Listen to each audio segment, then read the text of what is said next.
Yo, what's up mga kabay? So, ngayong araw mga kabay, share ko lang yung nalalaman kong yung paano pala magkondisyon ng manok dahil may kasama ako sa trabaho na nagmamanok din, tapos ngayon tinuro niya sa akin kung paano magkondisyon, tapos kung ganito ganon yung kung paano magulot, kung paano magpili ng manok or saan siya kumbaga kontrapelo mga kabay. So mga kabay, isang linggo na siyang kinondisyon ko yung manok. Ngayon pang na ngayon, bali bukas pala yung exam niya, bukas na yung laban niya, bukas ng umaga kami aalis ng kasi kapitbahay namin dito matanda, kasi siya yung maglalagay ng tari.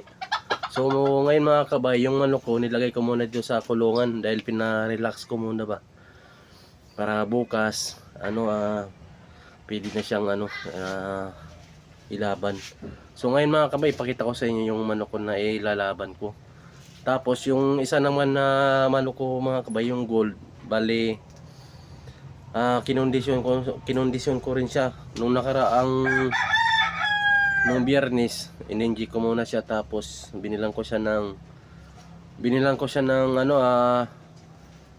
ready to fight na pagkain, saka platinum conditioner ba. Pinaghalo ko siya noon para yun ang nila, magiging maintenance na pagkain nila. So tara mga kabay, pakita ko sa inyo yung manok ko na lalaban para bukas. So andito mga kabay, tapos itong scratch pin, hinanda ko muna para dito ko muna siya ilagay dahil kanina umaga mga kabay, alas 9, nilagay ko siya sa loob kasi pinakain ko siya ng umaga, tapos after nga kumain nilagay ko sa loob ng kulungan. Tapos ngayon ilalabas ko para ilagay ko dito sa sa scratch pin.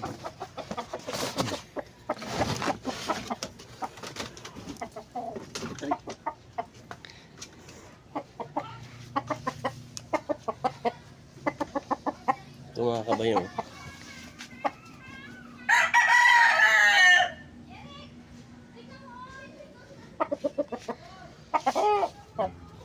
yan ka muna, relax ka muna.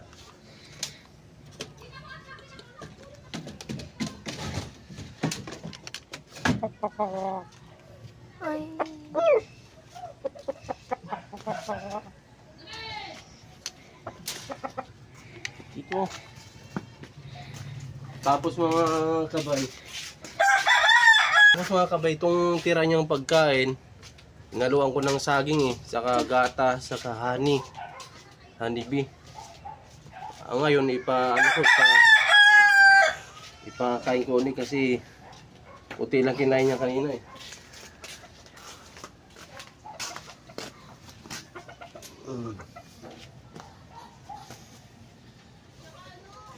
So ito rin yung isa mga kabay, itong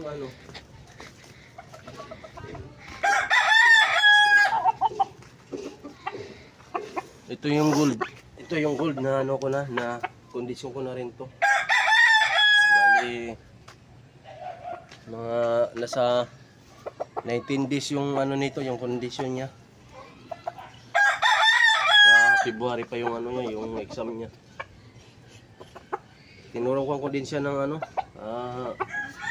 pang kondisyon. Tapos yung kinagandahan lang sa kanya mga kabay, malaki na yung katawan niya. Ayun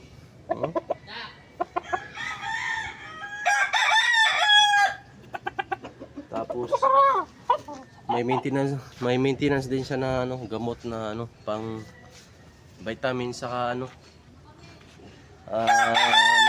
B50.